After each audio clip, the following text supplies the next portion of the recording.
With Alert Day coverage now, this is Wave News. It is an alert day today for this morning as we are getting a lot of high winds. So be careful if you have a high-profile vehicle out there. And especially concerned about black ice because of those crashing temperatures right now. With the rain that came down yesterday, could lead to some wet roads and possibly some slick spots out there. Tawana is tracking all of that right now. Tawana? Yeah, and the good news is that the wind has actually helped us out with reducing that threat for some black ice in some spots. So that's some good news I can pass along. But on the other hand, that wind is bad because it's pushing around your vehicles and making, of course, travel a lot more difficult. Plus, it's driving down your wind chills this morning. So a lot to contend with as you're heading out, but at least the wind has helped to dry out a lot of those roads. We are seeing right now wind gusts in that 30 to 40 mile per hour range in some spots, 35 mile per hour wind gusts in the Madison, 30 mile per hour wind gusts in Fort Knox. The wind will continue to relax through the morning into the afternoon, but some of these gusts still near 30 miles per hour will be possible for the second half of the day. Your temperatures have fallen further into those upper 20s and low 30s in many spots and will continue to do so until that sun comes up. Wind chills right now in the teens for most of us, so we are contending with more of those frigid conditions to start off the day. We'll watch actual temperatures returning to the 30s this afternoon, feeling like the 20s across the region for the second half of the day. So no matter where you are, where you're going, it is going to be cold. Overall, in terms of what's happening on the radar, yeah, most of the snow has moved out of the region, still dealing with some flurries here and there, but now it's just windy and cold to start off the day. And it's that wind, Rob, that can really cause some havoc across the area as anyone is heading out and about this morning.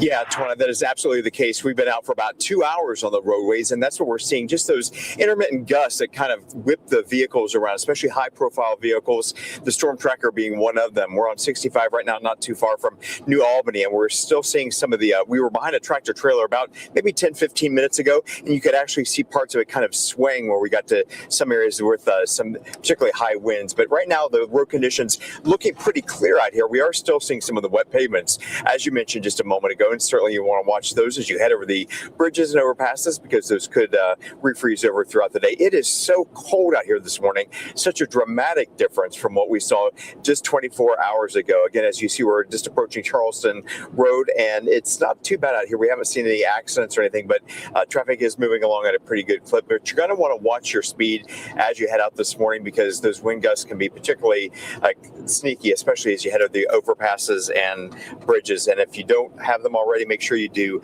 Grab onto the gloves. You're going to need them out there this morning. I hope you have a 3-day weekend because this is certainly a day to stay inside and stay warm if you can. Let's send it back to you now in the studio. Thank you, Rob. And we are following breaking developments from overnight. LMPD says they're investigating a police shooting that happened on Bardstown Road near the Watterson. This is the second police shooting in less than 24 hours for the department. Wave News reporter Marissa Burke has been live at the scene all morning near Krispy Kreme. And what do we know about this, Marissa? No officers were hurt in this shooting. The driver of the Tahoe that was involved in this is recovering in the hospital. Police are still searching for the other driver involved. Police say this all started as a separate traffic incident shortly after midnight at the Krispy Kreme. That is when an LMPD officer saw two drivers on Bardstown Road that appeared to be fighting. LMPD says at a certain point there was a shooting between those drivers, and the officer ordered both drivers to stop. One officer fired their gun. The driver of a Chevy Tahoe was shot in both of their arms and taken to the hospital. Police say the other driver left the scene. Investigators did not specify if it was the officer's bullets that hit that Chevy Tahoe driver. It has been recovered from inside the Tahoe. It is unclear at this time what led to the altercation between the two motorists. If you have any information about this incident, please utilize our anonymous tip line. Police say there are still several unanswered questions as to what led up to the shooting. Who is the other driver that was involved? Around 5:45 this morning, they did remove that Chevy Tahoe from the scene. LMPD did shut down part of Bardstown Road for this investigation, but everything has been reopened. So if you do have to travel through this area, things are clear now. Back to you. Thank you. And also, that makes 4 police shootings involving LMPD in the last 5 weeks, including one that happened in the Russell neighborhood yesterday. Investigators say they were called to West Chestnut Street near 23rd after a ShotSpotter alert Thursday morning. Officers found a man there who said he had a weapon. LMPD says officers fired their guns when the man reached for his waist. The man was sent to the hospital. At last update, he was in critical condition. And neighbors there talked about this latest case of violence. And it's sad because there's good people in this neighborhood, and just bad things happen. And it's one of those to where it makes people don't want to stay down here. Like I have kids. And so I'll be wanting to get out of here. But sometimes you ain't got nowhere to go when you want to go. And so we'll just have to deal with it. No officers were hurt. LMPD will release the names of the officers involved in the body camera video over the next few days. On Wednesday, LMPD released video showing a deadly shooting at an apartment near Red Deer Circle. Officers were called to the complex after a man was seen pointing a gun at a woman walking her dog. LMPD says officers Michael Crow and Austin Taylor shot 32-year-old Casey Barnes after he pointed a gun at them. Barnes died there at the scene. Both Crow and Taylor are on paid leave while the investigation continues. On November 22nd, police shot and killed 18-year-old William Jenkins on East Southland Drive. Police say he robbed a DoorDash driver for an order. Body camera video shows Officer Patrick Norton approaching Jenkins, who tries to run before Norton pushes him to the ground. That is when police say Jenkins fired off a shot. Police then shot Jenkins. Investigators do not believe Jenkins' bullet hit anyone. When we learn more about the 2 recent police shootings, we'll update you on the Wave News app and also wave3.com. Also breaking overnight, officials say the Brown University shooting suspect is dead, and they also believe he's connected to the death of an MIT professor. Police say the suspect, 48-year-old Claudio Neves Valente, was found dead from a suspected self-inflicted gunshot wound in a storage unit in New Hampshire. Investigators believe he's responsible for fatally shooting 2 students and injuring 9 other people at a Brown University lecture hall last Saturday. They also believe he killed an MIT professor 2 days later at his home. The Brown University president says Neves Valente was a graduate student at one point, studying physics from the fall of 2000 to the spring of 2001. Neves Valente and the professor attended the same academic program at a university in Portugal between 1995 and 2000. Investigators have not released a motive for either shooting. Today is the deadline for the Department of Justice to release files on convicted sex offender Jeffrey Epstein. A law signed by President Trump requires the department to release most of its files and communications related to Epstein, including information about the investigation into his death in a federal jail. It comes as the House Oversight Committee released more photos from Epstein's estate and includes a screenshot of a text conversation in which a person is discussing sending girls, and also this photo of a woman's foot with writing on it. Minority Leader Hakeem Jeffries says there will be pushback from lawmakers on both sides if the Housing Committee does not completely cooperate today. Related to full and complete disclosure of the Epstein files, we do expect compliance. But if the Department of Justice does not comply with what is federal law at this point, there will be strong bipartisan pushback. The Justice Department has not said exactly when today it intends to make more records public. Still to come, the NASCAR community is mourning former driver Greg Biffle and his family among those killed in a plane crash. We'll have the latest on the investigation into what went wrong next.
Well, today is an alert day because we're expecting some high winds today. Yeah, might want to watch out on your morning commute. Yeah, really just focus in on the wind for this morning. As we head over the next hour, I will be able to drop that alert day because the wind is already starting to relax. So that's some good news there for those of you heading out to start off the day. So what we're dealing with right now, those wind gusts near 30 miles per hour, a big improvement from what we were dealing with earlier this morning, where we're seeing 40, 45 mile per hour wind gusts across the region. That wind will continue to relax as we head throughout the rest of the day, but still some of these gusts near 20 to 30 miles per hour will be possible. And we've been watching these flags here in New Albany. They've just been whipping around as that colder air has been racing into our region. The cold front that was responsible for a lot of that colder air that we're dealing with and some of the snow that we saw earlier this morning is now well to our east. We see the clouds overhead, still seeing some flurries here and there, but overall not much to contend with for your Friday morning in that regard. The colder air, as I mentioned, still racing in. A lot of us into 20s and low 30s. They're now down to 28 degrees in E-Town. Same thing into LaGrange and Shelbyville. But then you factor in that wind, and we're feeling more like 15 degrees in E-Town, feeling more like 17 degrees in Shelbyville, feeling like just 11 degrees into Bedford. And remember, temperatures will continue to drop as we get closer to the 8, 9 o'clock hour, and then we'll slowly rebound into the afternoon where temperatures trying to climb back into the 30s then.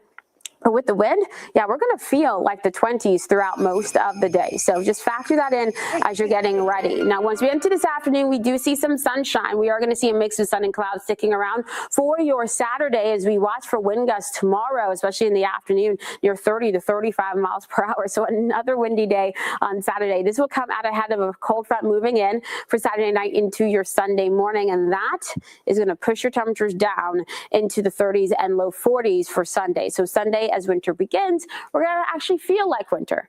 But that doesn't last very long at all. We do see some more of that rainfall moving our way towards the middle of next week. That is when we'll add in some of those rain chances towards Christmas Eve and Christmas Day with some of those scattered showers around. And keep in mind, for this entire time frame, we are not looking at a washout in any regard. It's mainly just that rain chance somewhere in our region that we have to continue to monitor. So for those of you maybe traveling for the Christmas holiday, that is something to keep in mind. The other thing that we'll watch closely, of course, those warm temperatures returning to the 60s for highs for the middle and end of next week. But it does look like as we get into the beginning of 2026, that colder air will quickly return. Shannon. Thank you, Tawana. A mother and her 3-year-old daughter disappeared after leaving Louisville decades ago, and they hadn't been heard from in 40 years. The case went cold in the early 2000s, but it's now been solved. Wave News reporter Logan Perrone breaks down the timeline in the case.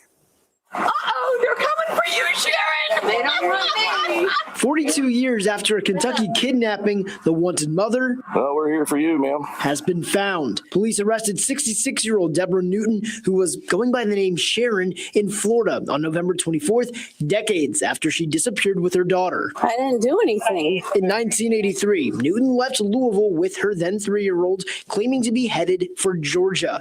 1985 would be the last time her husband, Joseph Newton, would hear from her over the phone. Deborah would soon be listed on the FBI's top 8 most wanted parental kidnapping fugitives. In 2002, the case was dismissed, and Michelle was removed from the National Missing Child databases in 2005. A family member asked the Jefferson County Sheriff's Office for help in 2015, and the case was re-indicted in 2016. Then a breakthrough this year, when a tip in Marion County, Florida, led to Newton's arrest. Newton was a near-perfect DNA match to her Louisville-based sister. Take a seat for me. Newton appeared in a Jefferson County courtroom on December 8th, facing one felony charge of custodial interference. Her daughter and former husband in the courtroom. Your Honor, for the record, we'll acknowledge identity waive formalities as the court to enter a plea of not guilty for Ms. Newton. Her daughter Michelle has since been reunited with her father and other family members. Newton's felony charge has no statute of limitations. Her next court date is scheduled for January 23rd. Police arrest one man after finding a victim's body inside a car in the Phoenix Hill neighborhood. LMPD says they arrested 33-year-old Victor Presley for the shooting that happened back in September. Police were called to East Muhammad Ali Boulevard, and officers found a man shot to death inside a car at the scene. Presley is charged with murder. He's expected in court for an arraignment January 5th. The U.S. military conducted strikes against 2 alleged drug trafficking boats in the eastern Pacific Ocean Thursday. 5 people were killed in the strikes. The Southern Command says they occurred in international waters, and the 2 boats were driven by designated terrorist organizations. They marked the 3rd strike this week. At least 104 people have been killed in U.S. strikes on alleged drug boats. The NASCAR community is mourning after former driver Greg Biffle and some of his family members died when a small private jet crashed in North Carolina. Biffle, his wife Christina, and their 2 children were among 7 people killed after a small private plane crashed at Statesville Regional Airport. Flight tracking data shows the plane made it 5 miles outside of the airport, then made a U-turn back toward the airport before crashing. Biffle is a licensed pilot, but it's not yet clear who was flying the aircraft or the reason for the crash. A friend of Biffle says he loved to fly and was part of a recovery effort when Hurricane Helene hit North Carolina. Actually, I asked him if he could help me fill a bucket list of mine, which I have never been up in a helicopter, and knowing that he helped out during Hurricane Helene, going back and forth with supplies. The NTSB team investigating the crash is expected to provide more details later today. TikTok has now signed a deal to sell its U.S. assets to a group of American investors. That's what the CEO of the platform told employees in a memo on Thursday. In recent months, finalizing a deal has been a key component in broader negotiations between the United States and China. A Biden-era law passed last year required the U.S. version of TikTok to be separated from its parent company ByteDance. If not, TikTok faced a ban in the U.S. The Federal Trade Commission has reached a settlement with Instacart. The FTC accused the grocery delivery company of false advertising and harming shoppers. The agency announced Instacart will pay $60 million in refunds. The money will go to customers charged for Instacart services without their written consent. The company also agreed to stop what the FTC called deceptive practices. Previously, Instacart offered customers a free trial, but it failed to disclose the company would charge them to have their groceries delivered. forward. President Trump signed a new executive order that could change how marijuana is viewed. The order does not fully legalize it, but it does make it considered a lower classification, and it loosens federal restrictions. The change would reclassify marijuana as a Schedule III drug. That means it would be considered less addictive. President Trump first raised the idea of reclassifying marijuana while on the campaign trail last year. Still ahead, the Ronald McDonald House, making sure the families they serve get some holiday cheer. We'll show you how the pop-up market is putting joy on kids' faces.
The Oscars are set to leave ABC and instead stream live on YouTube starting in 2029. Organizers announced the change late yesterday. ABC has televised the Oscars every year since 1976. Ratings for the show have been dropping as audiences move to streaming platforms, though. But this year, the Oscars brought in almost 20 million viewers, a 5-year high. However, it's a far cry from the show's biggest audience of 57 million back in 1998. The Oscars will stay on ABC through 2028 before it moves to YouTube from 2029 to 2033. Volunteers at the Ronald McDonald House are working to make sure the holiday season is merry and bright for the patients and their families. Families are enjoying a 3-day Winter Wonderland event that's going on, so those who are at the Ronald McDonald House can choose items they may need for Christmas and other activities, things like toys, clothes, home goods, and self-care items, things for people of all ages. They don't have wrapping supplies, so we provide everything. We let them shop, get whatever they want. We'll wrap it for them if they want it, and take it to the room. So whatever we can do to help. And this is just a big time of year for children, Christmas, and so we try to make it special. Volunteers collect those donations all year long. They also do similar giveaways for Valentine's, Mother's, and Father's Day. Christmas is less than a week away, and there are a lot of events going on all around Wave Country where you can celebrate. Santa and Mrs. Claus will be at the Louisville Zoo this weekend. Families can get a photo with the power couple on Saturday and Sunday from 10 a.m. until 2 p.m. It's part of the zoo's Berry Happy Holidays event. The Santa meet and greet is free with admission. You can find tickets on the zoo's website or at the front gates. Lakeside Christian Mission's free Christmas store, Miracle on Broadway, has opened for the season to help homeless families and families in need.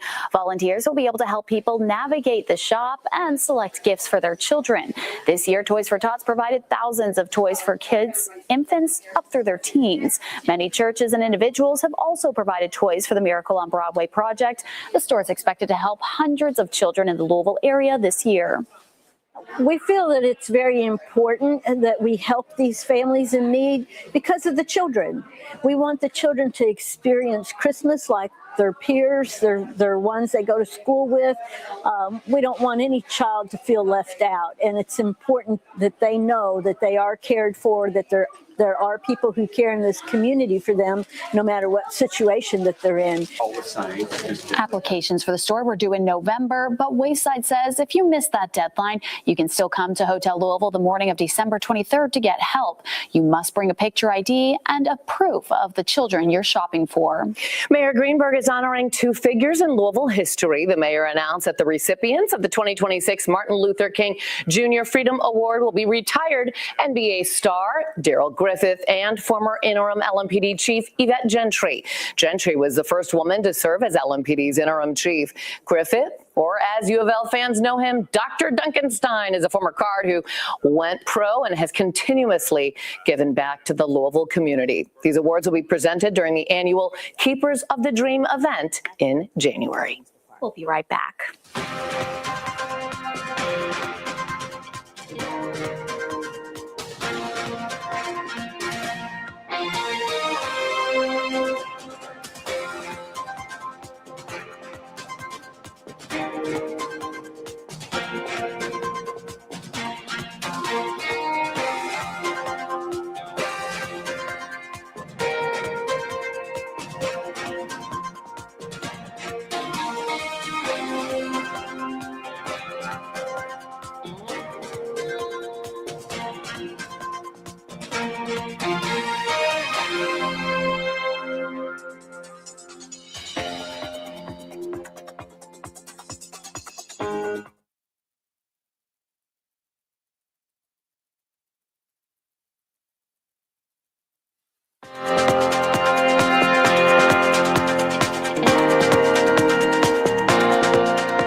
This Wave News Update is sponsored by Oxmoor Auto Group. Good morning, I'm Shannon Kogan. Right now, a man's in the hospital after a shooting on Bardstown Road that involved LMPD officers. LMPD said officers were conducting a traffic stop by the Krispy Kreme when they spotted a separate fight between two drivers on Bardstown Road. LMPD says there was a shooting between those two drivers. Officers ordered them to stop. One officer fired their gun, and the driver of a Chevy Tahoe was shot in both arms. Police say the other driver took off from the scene. The driver shot is expected to survive. LMPD says it will release body camera video of the shooting within 10 business days. All right, today is an alert day, and here's Tawana to explain. Yeah, allowing that alert day to actually wrap up right now as we get closer to the 8 o'clock hour, because the very strong wind that we were dealing with earlier this morning, that is starting to relax. Now, it's still windy out there, by the way. We're still seeing these wind gusts near 30 miles per hour, but it's definitely a far cry from the 40, 45 mile per hour wind gusts that we were dealing with earlier today. So that's some good news, but we're going to keep those wind gusts in the 20 to 30 mile per hour range throughout the rest of the morning and into portions of the afternoon before the wind does relax later on tonight. Looking at our Kentucky Mesonet cameras, you can see those clouds still overhead, matching with what we're seeing on the satellite and radar. A few flurries still flying in some spots, but overall, that snowfall that we're looking at, we just lost a lot of that moisture as that front moves through. Now, once we head into this afternoon, we are going to be seeing those clouds clearing out of our region. Temperatures right now in the 20s and the low 30s, feeling though like the teens across the area. So this is what you want to dress for, those wind chills in the teens and low 20s to start off the day. Once we get into later on this afternoon, going to keep those wind chills in the 20s, actual temperatures rebounding into the 30s. And as we look ahead to the next 10 days, yeah, we are going to be looking at some warmer weather showing up, especially as we head into next week.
Good morning. Happy Friday to you. We made it to the weekend. Very exciting there. And we're less than a week away from Christmas. So maybe some people have a long 3-day weekend already, or I guess longer as they're already probably off for the holidays. An appeals battle over a 2022 Kentucky law is seemingly over. Many members of the JCPS Board of Education say it's the outcome they'd hoped for. Then Senate Bill 1 would have given a greater share of power to the district superintendent. Wave News reporter Julia Richardson breaks down the timeline of this appeal to the state's high court. SB 1 was in fact unconstitutional, and to have that finally stated is a big relief for us. JCPS board member Linda Duncan says it has been an up and down battle as the board has wondered what the decision on Senate Bill 1 would end up being. Kentucky's Supreme Court first upheld the law, which was passed in 2022, but decided to hear it again, ruling Thursday that it's unconstitutional. We'd won other appeals, and then I had listened to the presentation before the Supreme Court last summer, and I thought it was going to be a different outcome. If the law had gone into effect, it would limit board meetings to once a month, and recommendations from the superintendent could only be voted down with a supermajority. Another change, the superintendent would have been able to spend up to $250,000 without a board vote. Duncan says she thinks the changes would have been an overreach of the superintendent's power. There was no reason given to reduce our authority and to reduce the authority of the people, which is embodied in the board. Another JCPS board member, Taylor Everett, tells me he has mixed feelings about SB 1. While Everett understands the arguments for elected officials having more power, he says the board should also be able to trust the superintendent. You know, I come from a business background. You also want to give the CEO, as you would call it, of the district, the ability to move quick and do the right things. And if we were super scared that if this went into effect and then things would go crazy and rogue, then we didn't hire the right person. While Everett says he is happy to keep the flexibility the board has, he also wants to mend the board's relationship with the state legislature. I don't think there was much communication done before the law went into place. And I want there to be more open communication between the legislator and JCPS on how to make the district better. And I'm hoping this leads to that. JCPS's board chair, Corey Shull, also released a statement saying in part, quote, "We look forward to working collaboratively with the legislature and all stakeholders to focus on policy solutions that work so that all Kentucky school children will benefit." Meanwhile, new reaction from Governor Andy Beshear after Ford announced plans to repurpose its Glendale battery plant. The switch up will lead to roughly 1,600 Blue Oval SK workers being laid off. Last week, Ford and SK On announced they're ending their partnership, and Ford will take over all the Kentucky battery plants, including the one in Hardin County. Ford then shared they'll be shifting from EV batteries to batteries designed for data centers. Governor Andy Beshear said his administration is committed to making sure that all of those affected can either find new opportunities with Ford or find other employment quickly. What we've done is we've drawn about a 45-minute drive radius from Glendale, and we've compiled all of the jobs announcements that we've made. We're looking at all the companies out there that are hiring, and there are a lot of really good spots with really good companies. Employees got notices telling them about the layoffs on Tuesday. The notice says the employees' last day of work will be February 14th. Ford is planning to bring 2,100 jobs to the plant once it's retooled. Also, during the update, Governor Beshear highlighted the Commonwealth isn't facing as big of a budget shortfall as originally thought. The governor explained the Consensus Forecasting Group has adjusted the state's budget shortfall from $305 million to $156 million. For context, the state's budget deals with a total of $16 billion, so a $156 million budget shortfall represents just 1% of the general fund. Regardless of how big that shortfall is, though, the governor says state law requires leaders to cut their budget. The primary portion of my plan for the executive branch is to reduce general fund appropriations by $77.7 million. For many agencies, this is a 3% reduction to their enacted budget. Most agencies are meeting this reduction through what we call vacancy credits. These are jobs that were budgeted for, that there are dollars in the budget for, but are not currently filled. And what the cabinets are opting to do is not filling them through the end of the year. So we're going to be able to manage this shortfall and still provide necessary services to Kentuckians. The governor stressed budget cuts will not be made to public schools, post-secondary education institutions, or Medicaid. The state budget is one of the first things the General Assembly will address in their upcoming session, which will start on January 6th. The distribution center in Shepherdsville ships out thousands of online orders a day during the peak holiday season. I'm sure a lot of you at home, including myself, have been ordering stuff online. But now they're also using robots to help get those orders out quickly and efficiently. Wave News reporter Fernando Garcia Franceschini shows us the work that goes on behind the scenes to ship gifts all over the country. It's all hands and wheels on deck here at Radios Fulfillment Center in Shepherdsville to make sure that thousands of online orders make their way to you in time for Christmas. The site director says during peak season of the holidays, they ship out about 120,000 units a day from here, orders from big name brand stores. Hundreds of employees work to make sure the packages go to where they need to, but now they have the help of robots from Locus Robotics. The robots help alleviate some of the workload by traveling between 12 to 15 miles a day inside the warehouse, carrying around heavy carts. The site director says a lot of planning goes into making sure they're prepared for the holiday rush. We plan 2 or 3 months in advance for this time of the year to get the people we need and get the equipment we need and all those things. So for me, it's a proud moment of all of our planning coming together and us executing for our customers. Radial is located right off of I-65. NSource says they picked that location because of its proximity to the UPS Worldport. Staff here say they usually have about 95 robots working here, but for the holiday rush, they bring out about 100 extra ones. Reporting in Shepherdsville, Fernando Garcia, Francis Sheeny, Wave News. And speaking of the holiday season, we know a lot of Americans will be hitting the roads or the skies to travel to be with their families or maybe go on vacation. According to AAA, a total of 6.8 million people in our region will travel somewhere over the 13-day holiday travel period. A majority of those will drive. About 6.3 million, to be exact, are expected to drive.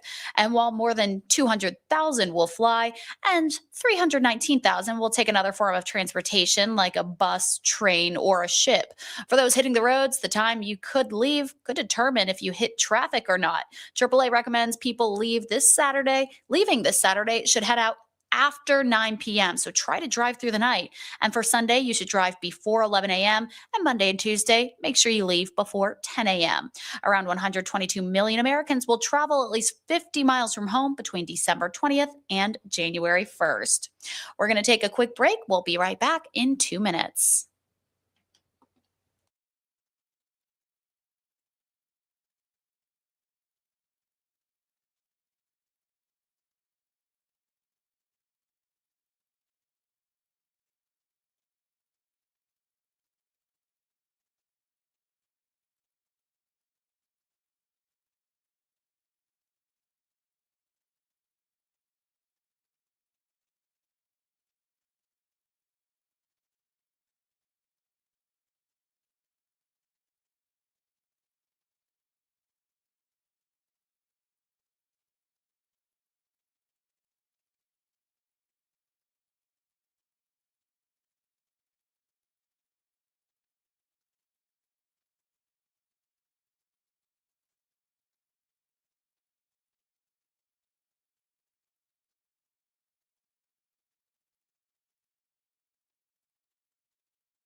From the president of Ukraine to current U.S. senators, deep fake copies of well-known politicians are becoming increasingly common, and there's a real concern they could impact elections. So who's stepping in to police these fake humans? Senior national investigative reporter Joyce Sturman looks at state-by-state attempts to regulate political AI as the Trump administration calls for a rollback of what it calls cumbersome state laws.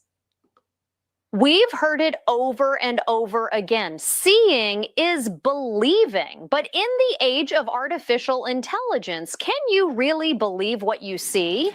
Not always computer-generated me, because AI keeps getting better and better at making fake versions of real people. So experts tell us this is where we have to draw the line before imposter humans do serious harm to our democracy. Wow.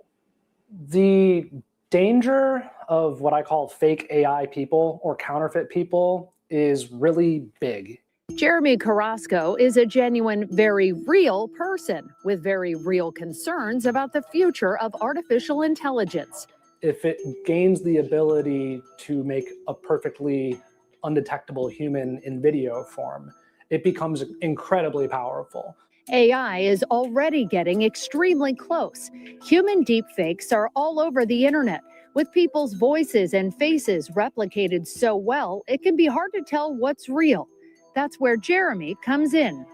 I feel a responsibility because I can see the differences and not everyone can. People send me videos all the time. And so this former piano teacher is now playing social media educator. The tells like the frame rate and the light and the movement are red flags for me. He's using his skills as an encoding engineer to school the masses on TikTok. With AI video this good and simple, how do you figure it out? Racking up high view counts as he breaks down the fine details of videos that blur the lines of reality and spark debate. A lot of this is something that anyone can spot given the right practice, essentially. But as AI advances, it's getting harder to keep up. Just like counterfeit money was illegal when money was invented, now we have this new influx of counterfeit humans flooding the zone. And what happens when there's counterfeit money is people have to look at every $20 bill. Like, that's not something we can do. And let's be honest, that's not something everyone wants to do, which could create problems when it comes to politics.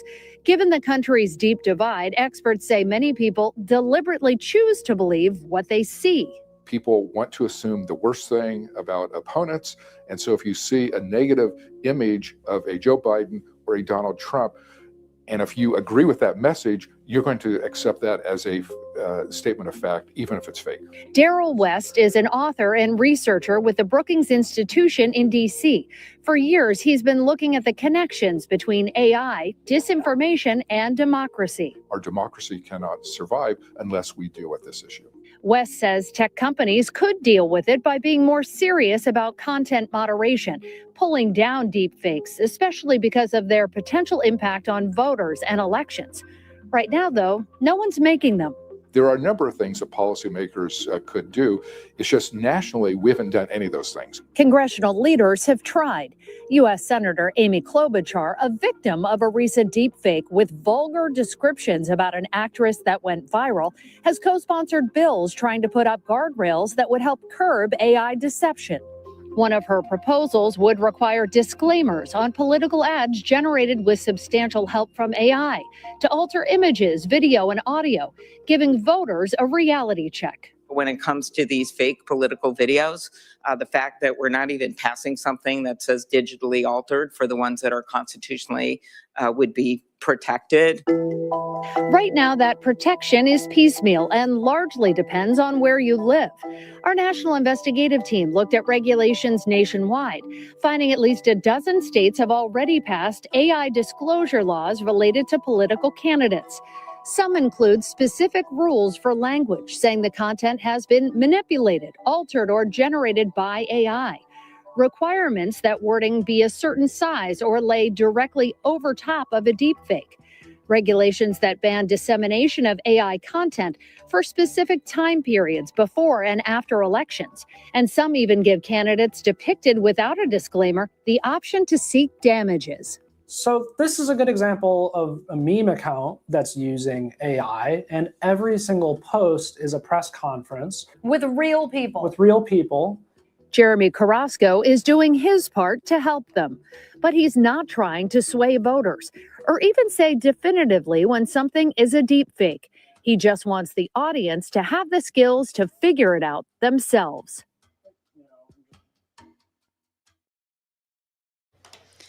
Patients at U of L's Brown Cancer Center felt the generosity of Bluegrass Middle School students this week.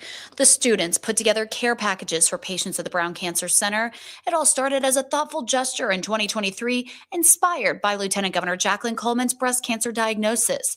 A trip from Hardin County to Louisville for these students is about 50 miles, but the Lieutenant Governor says their care packages go beyond the distance.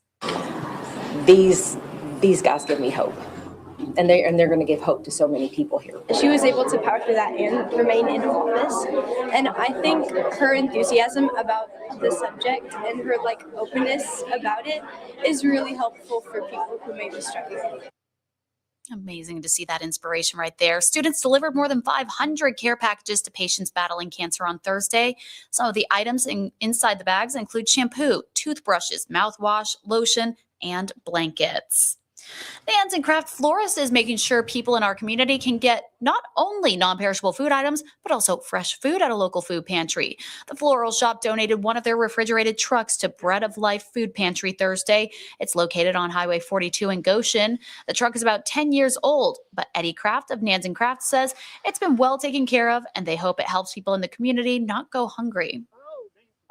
Nobody should go hungry. And food is just, it's simple. And if we could help in a way, in our community, that's what we want to do. I mean, we're a local flower shop, and if we can pitch back in, that's what we want to do.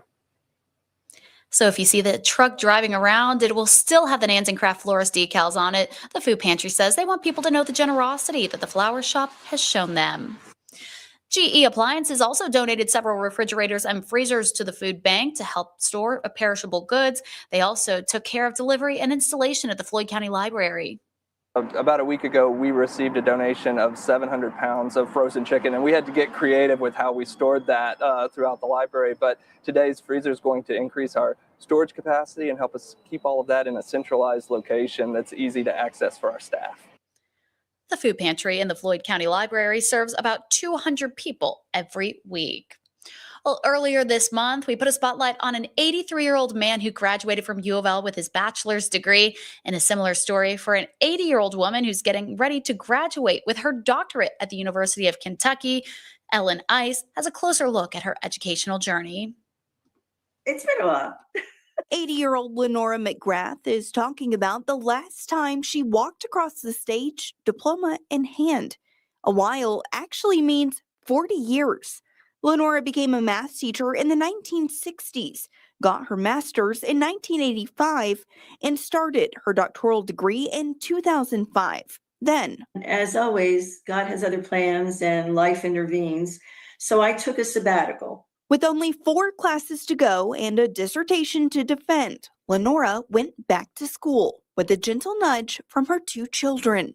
You always told us, Mom, when you start something, you should finish it. She'll graduate from the University of Kentucky on Friday. Nothing is impossible. If you've got good health and you've got the desire to do it, it can be done, but you don't do it alone. Her family, classmates, and professors supporting the graduating grandma every step of the way. You're never alone. If you have that desire and you really want to do it either for work or you just want to do it personally. This was a personal goal. People will ask me now, well, what are you going to do with it now that you've done it? And my response is, I really don't know what I'm going to do with it. I'm going to let God point me in that direction. The soon-to-be Dr. McGrath says she hopes to mentor student teachers in the near future. Big congratulations to her, and what a great story there. We're going to take a quick break. We'll be right back with some headlines and sports coming up in just 2 minutes.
Well, the dance continues for the UK women's volleyball team with another big win, and this weekend they will compete for their second national championship in program history.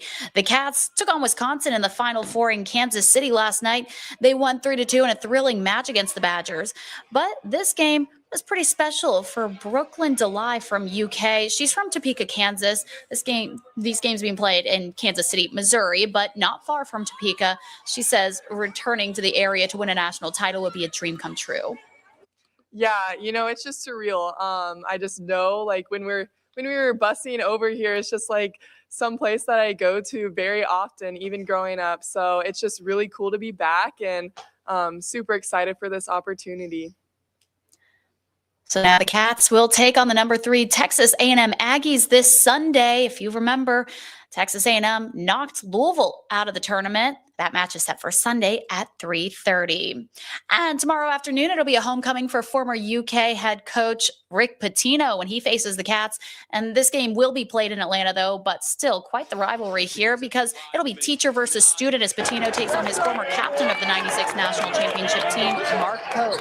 Both coaches say that while they have the ultimate love and respect for each other, they still want to beat the other guy. I love him, and so we're going to go try and beat him. And he's one of the best all-time coaches in the history of college basketball. So we're going to try and go beat him. And I mean, it's all the same. Like, it all kind of leads to the same end desire. We'll get together, about 5 or 6 of us, along with Mark, the guys that played for us, and have dinner after we're done with film. And we won't talk about the game. We'll talk about old times. That game starts at 12:30 tomorrow. The Chicago Bears could be moving to the Hoosier State. The team's president and CEO sent a letter to fans saying the Bears are expanding their search for a new stadium site, and that includes Northwest Indiana. The Bears were planning to start construction on a new stadium in the Chicago suburbs. However, the letter says state legislators told the team that's not a top priority for 2026. The team's president says they're now searching for other locations across the region, and that includes Northwest Indiana. Governor Mike Braun says if the Bears were to move to Indiana, it would create a huge economic boost and create jobs. Not totally unheard of, though, for NFL teams to have stadiums in different states. You think about the New York Giants and the Jets. Both of their stadiums are in New Jersey, of course, because of the size there. That's all the time we have here for Sunrise Extra. Thanks so much for joining us. Hope you have a great Friday and a great weekend.